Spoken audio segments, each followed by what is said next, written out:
When people talk about Kung Fu Panda, the spotlight is almost always on Po. The goofy, clumsy panda who defies the odds, becomes the dragon warrior, and saves the day.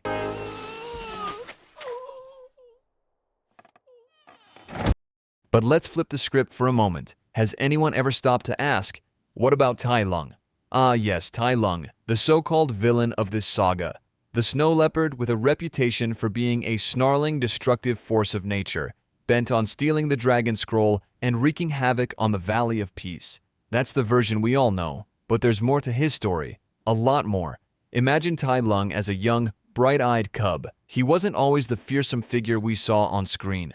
Raised and trained by Master Shifu himself, he was the pride of the Jade Palace, the prodigy destined for greatness. Tai Lung didn't just fall into kung fu like Po stumbled into his role as the dragon warrior.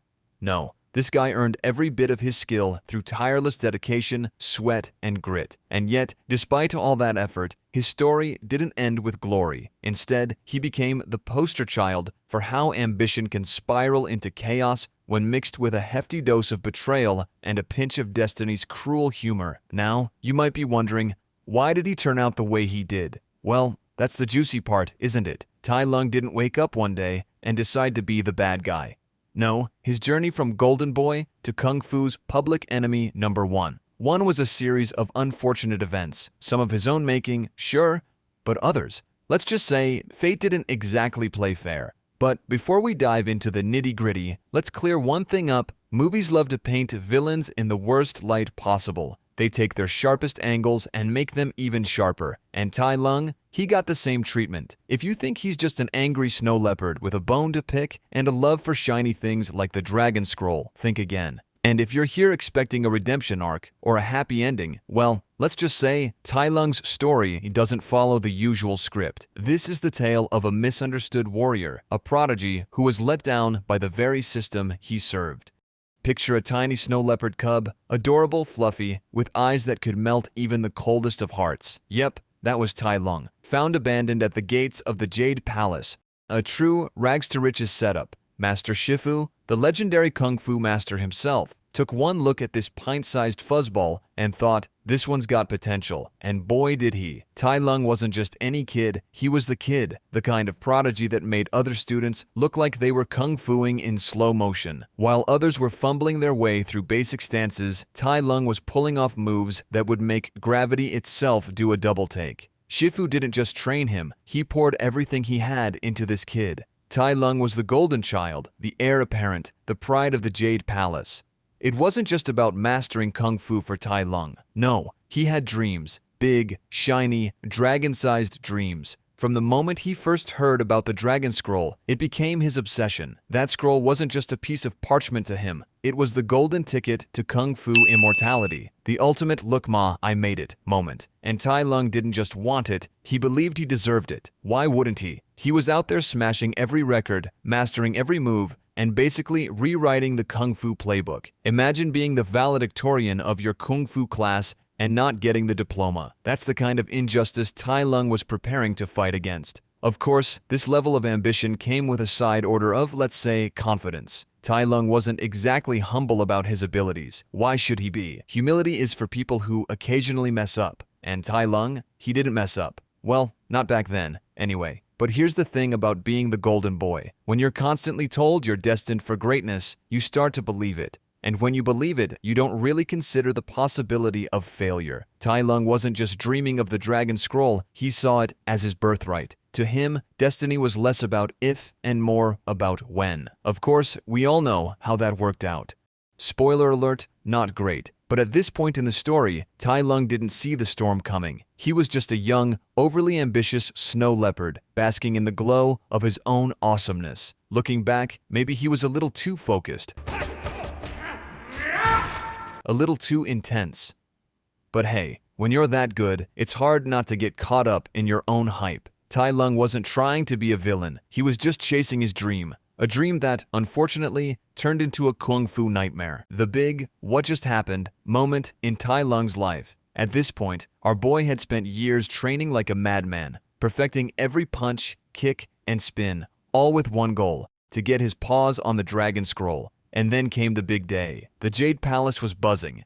the air thick with anticipation. Shifu stood there, proud as a parent at a school recital, probably rehearsing his "I always knew he'd make it" speech. And then, cue dramatic drumroll, the Grandmaster himself, Oogway, waddles out with his big turtle energy to make the announcement. This was it, Tai Lung's moment of glory. Except, plot twist, Oogway takes one look at Tai Lung and says, "Nope." Let that sink in for a moment. After years of being told he was the chosen one, the prodigy, the future dragon warrior, this wrinkly old tortoise just shuts it down. No scroll, no title, nothing. Oogway might as well have said, "Thanks for playing, but we're all out of prizes." Naturally, Tai Lung didn't take this news well. I mean, would you? Imagine studying your whole life for a job only to have the hiring manager say, "Actually, we're looking for someone." Bless you. It's like being ghosted after a perfect first date. Brutal. And let's talk about Oogway's reasoning for a second. He didn't reject Tai Lung because he wasn't skilled enough. No. It was because he sensed darkness in his heart. Darkness? What does that even mean? Did Tai Lung accidentally wear all black to training one day?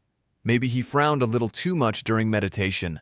Whatever it was, Oogway dropped this vague bombshell, and just like that, Tai Lung's destiny was snatched away. Now, here's where things really get spicy. Tai Lung, bless his overachieving heart, thought this was a simple misunderstanding. Surely Shifu would step in, right? The guy who raised him, trained him, basically built him from the ground up. But nope, Shifu just stood there, looking like a deer caught in headlights. Zero backup. Nada. Tai Lung didn't just feel betrayed by Oogway, he felt abandoned by Shifu too. And this is where Tai Lung's frustration boiled over into full-on, "I'm done with this nonsense" mode. He didn't see himself as the bad guy here. He was the victim, the misunderstood genius, the snow leopard whose destiny got stolen by a turtle with trust issues. Looking back, Tai Lung might admit he overreacted a little. Sure, destroying the Jade Palace and terrifying the citizens of the Valley of Peace might have been a smidge dramatic. But hey, when you've been robbed of your dream, sometimes you gotta let off some steam.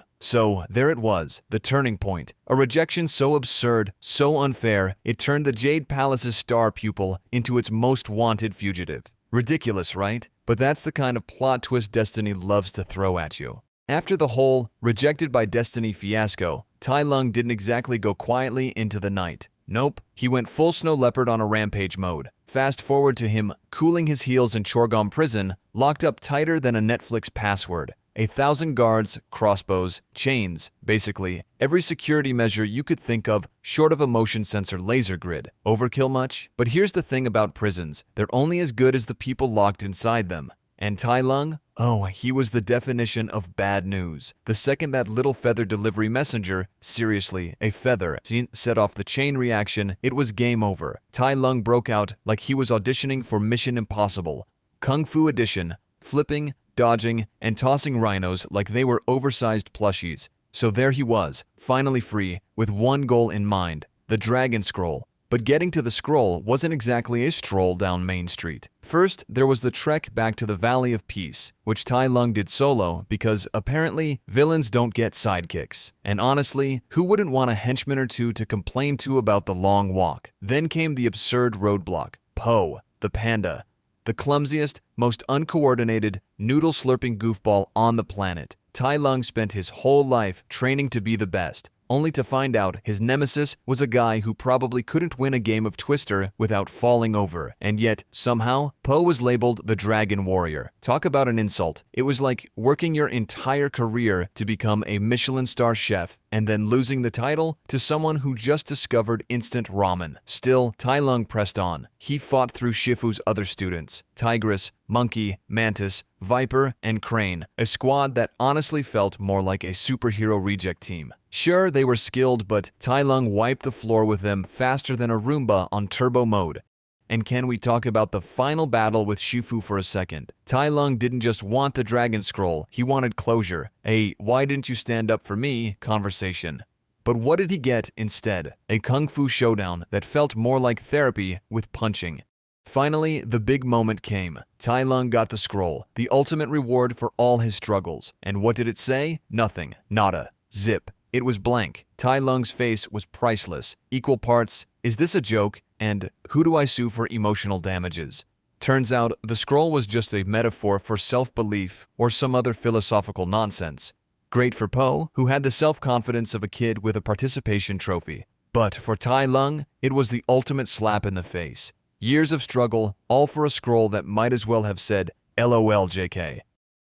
The grand finale, the big showdown Tai Lung had been working towards his whole life. This was it. The Dragon Scroll was in his hands. Destiny was calling. And then, well, let's just say, Destiny went straight to voicemail. First off, finding out the scroll was blank, talk about the ultimate plot twist. Tai Lung's whole life had been building up to this moment, and what does he get? A shiny piece of parchment that basically says, "Congrats, you played yourself."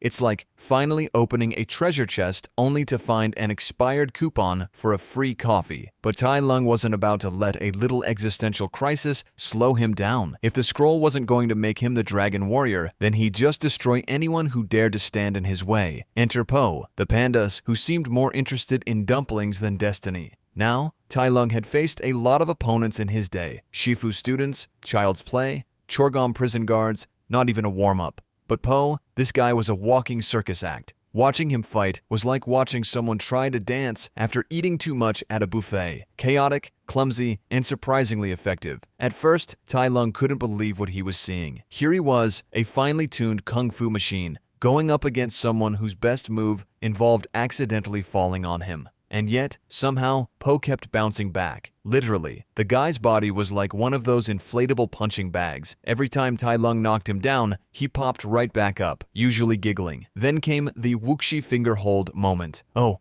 Tai Lung had heard of it? Alright, the legendary move that Shifu supposedly never taught anyone. Except, apparently, Po learned it somehow. Tai Lung couldn't even begin to process the absurdity of this situation. Was this panda secretly a kung fu prodigy? Did he stumble across a cheat code? Or was Tai Lung just the unluckiest snow leopard in cinematic history? When Po grabbed Tai Lung's finger and started talking about skadoosh, Tai Lung thought, this has to be a joke. But no, it wasn't a joke. It was the end. A flash of light, a dramatic explosion, and poof, Tai Lung was gone, just like that. Years of training, ambition, and a lifetime of dreams, all wiped out by a giant, giggling panda and his goofy catchphrase. In those final moments, Tai Lung probably had a lot of questions, like, how did my life come to this? And, seriously, what even is a skadoosh? But alas, there were no answers, just the cruel, ironic end to a story that started with so much promise. And that, folks, is how the mighty Tai Lung was defeated. Not by skill, not by strategy, but by the most ridiculous series of events ever strung together. If nothing else, it's a cautionary tale. Never underestimate the power of randomness and pandas.